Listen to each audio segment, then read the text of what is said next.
পুলিশকে যুদ্ধাবস্থার মতো দায়িত্ব পালনের আহ্বান প্রধান উপদেষ্টার। ঊর্ধ্বতন কর্মকর্তার সঙ্গে বৈঠক, নির্বাচনের সময় নিরপেক্ষ থেকে দায়িত্ব পালনের নির্দেশ।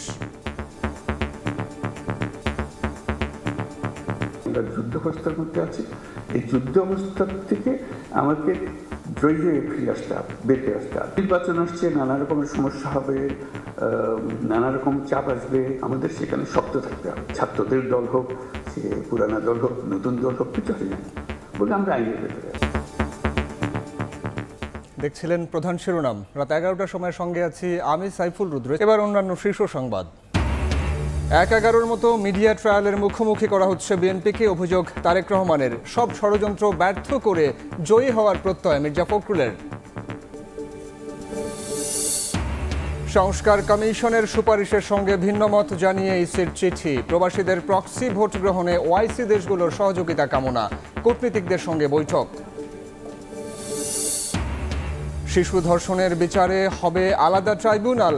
আইন সংশোধনের গ্যাজেট বৃহস্পতিবার, জানালেন উপদেষ্টা। থাকছে ভুক্তভোগী পরিবারকে ক্ষতিপূরণ দেওয়ার বিধান। করোনাকালে ভ্যাকসিন কেনার নামে 22,000 কোটি টাকা আত্মসাতের অভিযোগ। ভ্যাকসিনকো ফার্মা সহ সাবেক মন্ত্রী উপদেষ্টাদের বিরুদ্ধে অনুসন্ধানে দুদক। এবং ক্ষুদ্র উদ্যোক্তারা বিনা জামানতে পাবেন 5 লাখ টাকা ঋণ। নারী উদ্যোক্তারা পাবেন 25 লাখ টাকার বেশি। নতুন নীতিমালা বাংলাদেশ ব্যাংকের।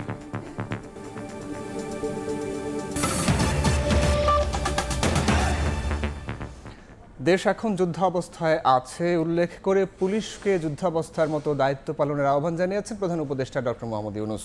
নির্বাচন ঘনিয়ে আসলে ষড়যন্ত্র বাড়ার শঙ্কা প্রকাশ করে পুলিশকে নিরপেক্ষ ও সতর্ক থেকে দায়িত্ব পালনের নির্দেশ দিয়েছেন তিনি। সকালে তেজগাঁওয়ে নিজ কার্যালয়ে পুলিশের 127 কর্মকর্তার সঙ্গে বৈঠকে এমন নির্দেশনা দেন প্রধান উপদেষ্টা। পুলিশের সব ইউনিটের প্রধান, মেট্রোপলিটনের কমিশনার সহ 127 জন ঊর্ধ্বতন কর্মকর্তার সঙ্গে সোমবার বৈঠক করেন প্রধান উপদেষ্টা ডক্টর মোহাম্মদ ইউনূস। রাজধানীর তেজগাঁওয়ে প্রধান উপদেষ্টার কার্যালয়ে এই বৈঠকে যোগ দেন স্বরাষ্ট্র উপদেষ্টা, সচিব সহ অন্য উপদেষ্টারাও। অনেকগুলো বিষয় নিয়ে আলাপ হয়েছে। বৈঠকের শুরুতেই পুলিশ মহাপরিদর্শক বাহারুল আলম আইন শৃঙ্খলা পরিস্থিতি নিয়ন্ত্রণে গৃহীত পদক্ষেপ তুলে ধরেন। পরে চট্টগ্রাম ও রাজশাহী রেঞ্জের ডিআইজি মাঠ পর্যায়ে আইন শৃঙ্খলা পরিস্থিতি সম্পর্কে প্রধান উপদেষ্টাকে অবহিত করেন। দিক নির্দেশনামূলক বক্তব্যে প্রধান উপদেষ্টা বলেন, নারীদের অধিকার সুরক্ষা নিশ্চিতের পাশাপাশি নতুন দেশ গঠনে ভূমিকা রাখতে হবে পুলিশকে। নারীদের সুরক্ষা দেওয়া এটা একটা মস্ত বড় কাজ। এটা আমাদের অবহেলার কারণেই এটা ক্রমে সমাজের মধ্যে দ্রুত বিস্তার লাভ করেছে। আমাদের দেশের অর্ধেক মানুষ অসহায় হয়ে পড়েছে। তার রাস্তাঘাটে চলতে গেলে ভয় লাগে। কথা বলে আপনার মেয়ে রাস্তা দিয়ে যায়, সে ভয়ে বয়ে যায়। এটা কোন ধরনের কথা? পুলিশ হিসাবে আমাদের সবচেয়ে বড় দায়িত্ব, আইনে তাকে সমস্ত অধিকার দিয়েছে। দেশ এখন যুদ্ধ অবস্থায় আছে মন্তব্য করে পুলিশকে যুদ্ধ অবস্থার মতো করে দায়িত্ব পালনের তাগিদ দেন ডক্টর ইউনূস। আমরা একটা কন্টিনিউয়াস যুদ্ধ অবস্থার মধ্যে আছি, এটা যেন মনে থাকে যে আমরা যুদ্ধ অবস্থার মধ্যে আছি। এই যুদ্ধ অবস্থার থেকে আমাকে জয়ী হয়ে ফিরে আসতে হবে, বেঁচে আসতে হবে। নির্বাচন যতই ঘনিয়ে আসবে ষড়যন্ত্র ততই বাড়বে উল্লেখ করে পক্ষপাত না করে আইন অনুযায়ী পুলিশকে দায়িত্ব পালনের নির্দেশ দেন সরকার প্রধান। নির্বাচন আসছে, নানা রকমের সমস্যা হবে, নানা রকম চাপ আসবে, তবে ডেসপারেট হয়ে যাবে, আমার ক্যান্ডিডেটকে জেতাতে হবে, ওর ক্যান্ডিডেটকে জেতাতে হবে। তুমি এখন আইন মানতে চাইলে তোমার উপরে খেপাখেপি করবে যে না কিছু তো আইন, তুমি আমাকে আইন দেখাও। এসব আমাদের সেখানে শক্ত থাকতে হবে, আইনের ভেতরে থাকতে হবে। যেই হোক, সে ছাত্রদের দল হোক, সে পুরানা দল হোক, নতুন দল হোক, কিছু হয় না বলে আমরা আইনের ভেতরে আছি। বৈঠকে মাঠ পর্যায়ে পুলিশের সমস্যা সমাধানের উদ্যোগ নেয়ার আশ্বাস দেন প্রধান উপদেষ্টা। আসছে সময় হয়ে গেছে। নাজমুস সালেহী, সময় সংবাদ, ঢাকা। অপপ্রচার চালিয়ে 1-11 মতো বিএনপিকে মিডিয়া ট্রায়ালের মুখে ফেলা হচ্ছে বলে অভিযোগ করেছেন দলটির ভারপ্রাপ্ত চেয়ারম্যান তারেক রহমান। এ সময় তিনি বলেন, দেশের অস্তিত্ব ও জাতীয়তাবাদী শক্তির বিরুদ্ধেও ষড়যন্ত্র চলছে, তাই সবাইকে ঐক্যবদ্ধ থাকতে হবে। এ সময় দলটির মহাসচিব মির্জা ফখরুল ইসলাম আলমগীর বলেন, জুলাই আন্দোলনে বিজয়ী হলেও যুদ্ধ এখনও শেষ হয়নি। অনিয়ম, বিশৃঙ্খলা, দল থেকে বহিষ্কার, এসব নিয়ে বেজায় নাখোশ বিএনপির হাইকমান্ড। আর এই সুযোগে প্রতিদিনই বিএনপিকে নিয়ে সমালোচনায় মুখর বিরোধী শক্তিগুলো। দলটির শীর্ষ নেতা ভারপ্রাপ্ত চেয়ারম্যান তারেক রহমানের অভিযোগ, অপপ্রচার চালিয়ে ১/১১-এর মতো মিডিয়া ট্রায়ালের মুখে ফেলা হচ্ছে বিএনপিকে। তাই সবাইকে সতর্ক থেকে ঐক্যবদ্ধ থাকার নির্দেশ দেন তিনি। সোমবার রাজধানীর বনানীর লেকশোর হোটেলে অনলাইন অ্যাক্টিভিস্টদের সম্মানে ইফতার মাহফিলে এসব কথা বলেন তারেক রহমান।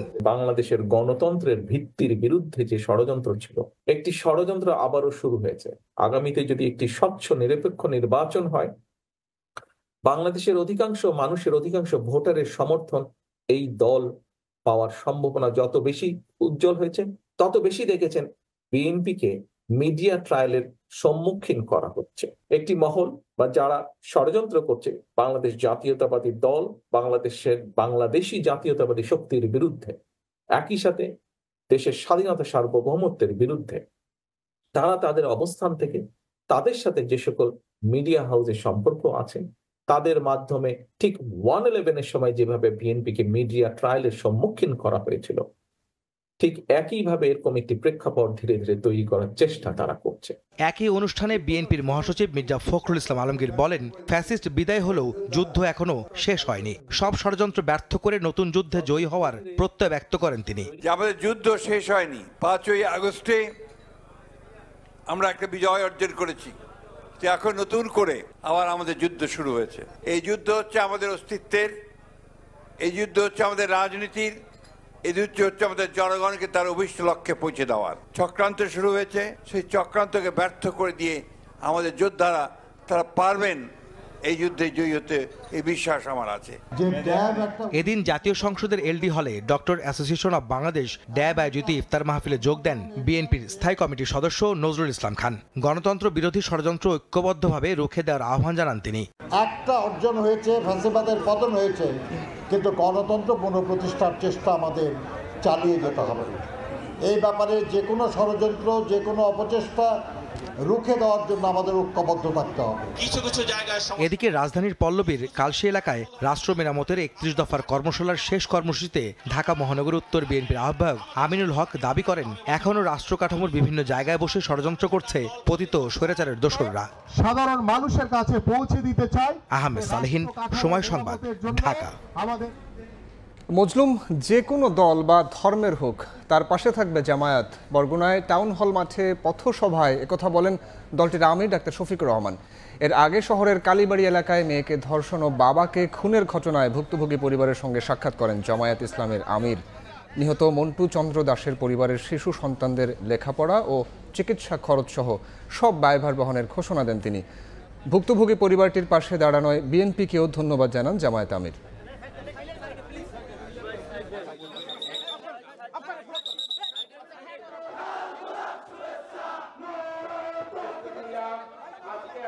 সম্প্রতি আন্দোলন, যার কারণে আজকের এই মুক্ত পরিবেশ, আমরা তাদের কাছে ঋণী। আমরা প্রত্যেকটা শহীদ পরিবারে গিয়ে উপস্থিত হয়ে সালাম দিয়েছি। আমরা দেখিনি যিনি শহীদ হয়েছেন তিনি কোন দলের, কোন ধর্মের। আমরা দেখেছি তিনি একজন প্রতিবাদী যোদ্ধা ছিলেন। এই পরিবারের ন্যূনতম ব্যয় নির্বাহের পূর্ণ দায়িত্ব মহান আল্লাহর পর ভরসা করে জামাতে ইসলামী কবুল করলো। আমরা অভিনন্দন জানাই। একটি বন্ধু সংগঠন ইতিমধ্যেই কিছু দায়িত্ব তারা পালন করেছেন এবং আমরা বলি এই মামলা পরিচালনায় আমরাও আপনাদের পাশে থেকে লড়াই করব।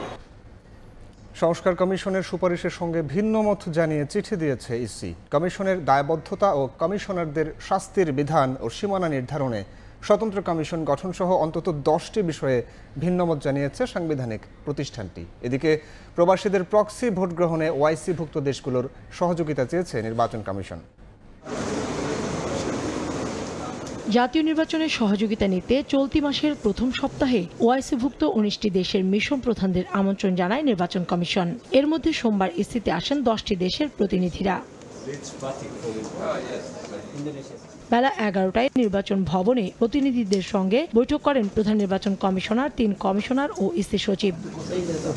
1 ঘণ্টার বৈঠক শেষে মালয়েশিয়ার রাষ্ট্রদূত জানান, বাংলাদেশের নির্বাচন ব্যবস্থা সহ সব সংস্কারকে সমর্থন করে তার দেশ। All the reforms being undertaken by the Bangladesh. বাংলাদেশের নির্বাচনী সংস্কার সহ সকল সংস্কারে আমরা সমর্থন করি। আমরা আমাদের অভিজ্ঞতা শেয়ার করেছি। বাংলাদেশে একটি অবাধ, সুষ্ঠু ও গ্রহণযোগ্য নির্বাচন হবে প্রত্যাশা করি। Especially for the overseas voters. প্রবাসীদের প্রক্সি ভোট গ্রহণে ওআইসিভুক্ত দেশগুলোর সহযোগিতা চেয়েছে নির্বাচন কমিশন। বিভিন্ন দেশে আমাদের প্রবাসী বাংলাদেশি যারা আছেন তাদের ভোটের ব্যাপারে তাদের সহযোগিতা আশা করেছি। আমরা যে পদ্ধতিতেই ভবিষ্যতে নির্ধারণ করি না কেন।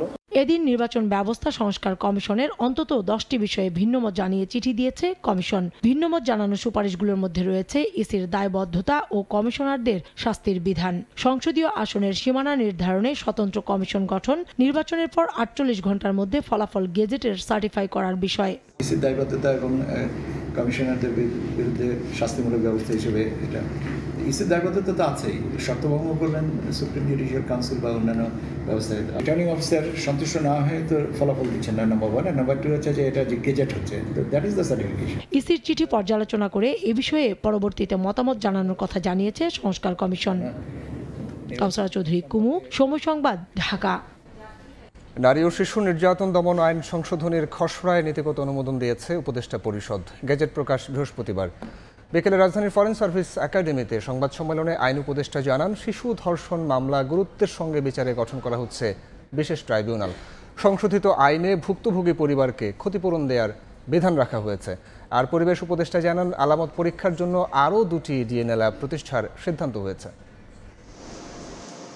নারী ও শিশু নির্যাতন দমন আইন 2009 সংশোধনের খসড়া অনুমোদনে সোমবার বিশেষ সভায় বসেন উপদেষ্টা পরিষদের সদস্যরা। ধর্ষণ মামলার বিচারের দীর্ঘসূত্রতা কমানো সহ নেওয়া হয় এক গুচ্ছ নীতিগত সিদ্ধান্ত।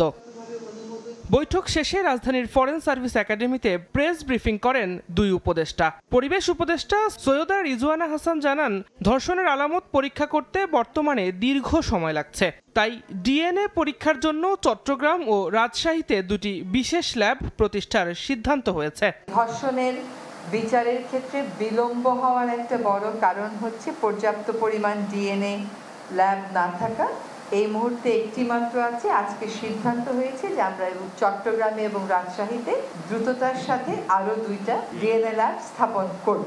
শিশু ধর্ষণের মামলা বিশেষ গুরুত্বের সঙ্গে বিচার করা হবে জানিয়ে আইন উপদেষ্টা আসিফ নজরুল বলেন, শিশু ধর্ষণ মামলা গুরুত্বের সঙ্গে বিচারে গঠন করা হচ্ছে বিশেষ ট্রাইব্যুনাল। সংশোধিত আইনে ভিকটিম ও তার পরিবারের সুরক্ষা এবং ক্ষতিপূরণের বিষয় রাখা হয়েছে। শিশু ধর্ষণের মামলা বিচার করার জন্য বিশেষ ট্রাইব্যুনাল স্থাপনের বিধান রাখা হয়েছে।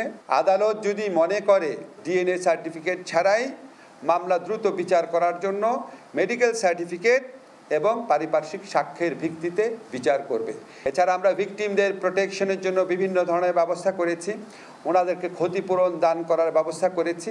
আইন উপদেষ্টা আরও জানান, ধর্ষণ ইস্যুতে মিথ্যা মামলা করলে বাদীর বিরুদ্ধে কঠোর ব্যবস্থা নেওয়ার সুযোগ রয়েছে।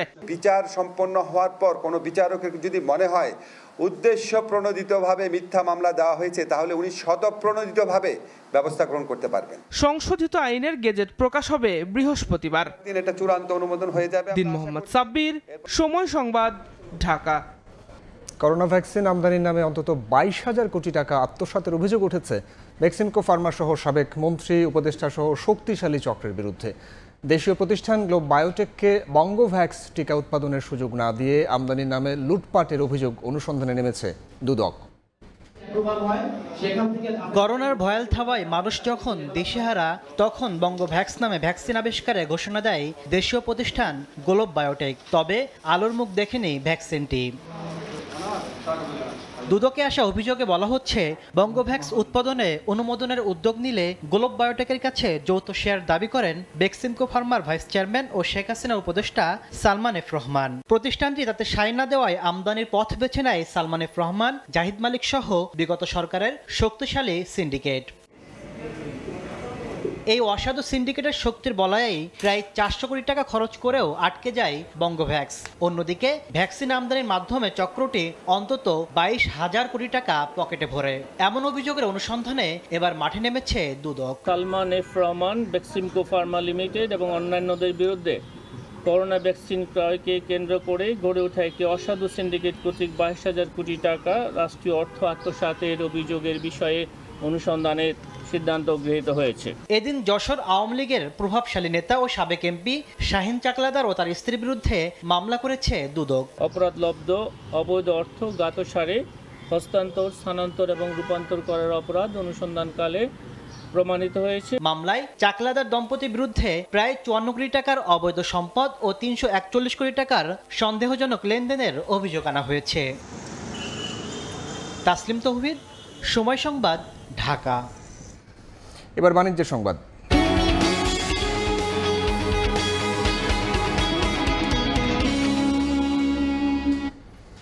ক্ষুদ্র উদ্যোক্তাদের 5 লাখ টাকা পর্যন্ত জামানতবিহীন ঋণ সুবিধা এবং নারী উদ্যোক্তাদের প্রাধান্য দিয়ে এসএমই খাতের জন্য নতুন ঋণ নীতিমালা করেছে বাংলাদেশ ব্যাংক।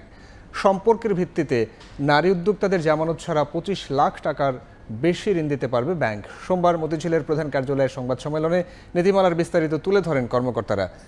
জানান 10 লাখ টাকা পর্যন্ত সিআইবি চার্জ মওকুফ ও ক্ষুদ্র নারী উদ্যোক্তাদের পুনঃ অর্থায়নের পরিমাণ 25 লাখ টাকা থেকে বাড়িয়ে 50 লাখ টাকায় উন্নীত করা হয়েছে।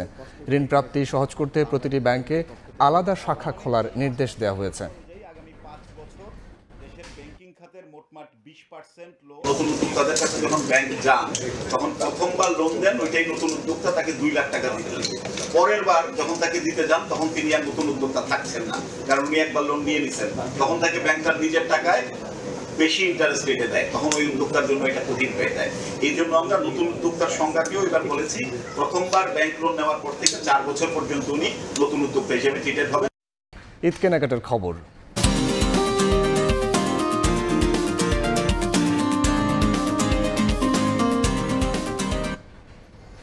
বাঙালির যে কোনো উৎসবে শাড়ি পাঞ্জাবের আবেদন চিরন্তন। ঈদকে ঘিরে ফ্যাশন হাউসগুলো বিভিন্ন রং, কাপড় ও ডিজাইনের পোশাকের পসরা সাজিয়ে বসেছেন।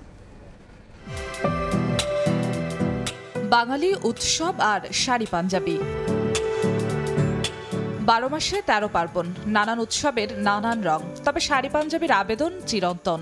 শাড়ি একটা ঐতিহ্য, আর ঐতিহ্যকে ধারণ করাই তো বাঙালির আসলে একটা চরিত্রের বৈশিষ্ট্য। তো আসলে শাড়ি ছাড়া ঈদ হয় না। তাতে শাড়ি হাতে নিব, একটা জামদানি নিব। ঢাকায় মসলিন, জামদানি, টাঙ্গাইলের সুতি শাড়ির পাশাপাশি জর্জেট, কাঞ্জিভারম, কাতান। আবহাওয়াকে প্রাধান্য দিয়ে রঙে ও ডিজাইনে এসেছে নতুনত্ব। তবে বিক্রেতারা জানালেন শাড়ির বাজারে ক্রেতা খরার কথা। শাড়ির ব্যবসা খারাপ যাইতেছে, কাস্টমার নাই, মার্কেটে একদম ফাঁকা। গত বছর 3 ভাগের 1 ভাগ। আমরা যে আশা করে ঈদের দিন বা রমজানে বসছি, এই তুলনায় কোনো কাস্টমারই হচ্ছে। অন্যদিকে প্রতি বছরের মতো এবারও রমরমা পাঞ্জাবির বাজার। হাফ সিল্ক, কটন, সুতি ফেব্রিক্সে এক রঙের হালকা কাজের পাঞ্জাবিতে বেশি ঝুঁকছেন ক্রেতা। খুশি বিক্রেতাও।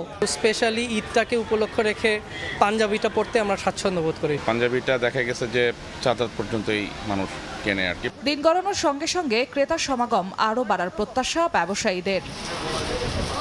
জিনাতারা যশোয়া, সময় সংবাদ, ঢাকা।